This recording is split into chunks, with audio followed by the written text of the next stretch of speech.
প্রিয় দর্শক মন্ডলী, দেখতে পাচ্ছেন এখানে একটি গরুর গর্ভ চেক দেওয়া হচ্ছে। তো অবশ্যই আপনারা যারা কৃত্রিম প্রজনন করবেন তারা 3 মাস পরে অবশ্যই গরুর গর্ভ চেক দিয়ে শিওর হবেন গরুটি কনসেপ্ট করছে কিনা। না হলে অনেক গরু আছে আপনি দেখবেন 7 মাস 8 মাস পরে যাও এরকম নষ্ট হয়। তো এই জন্যই আমরা 3 মাস পরে আবার গর্ভ চেক করতেছি, যেহেতু সামনে কুরবানি আছে।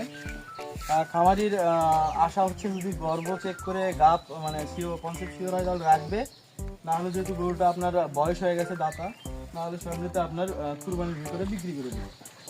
এই উদ্দেশ্যে গরুটি আমরা চেক দেওয়া হচ্ছে।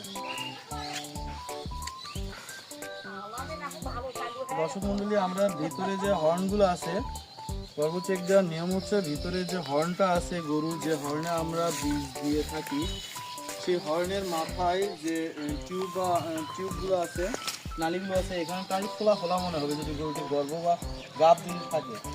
আর যদি না থাকে তাহলে আপনার যেভাবে স্বাভাবিক যে হর্নগুলো থাকে চিকন লোকের মতো এরকমই থাকবে।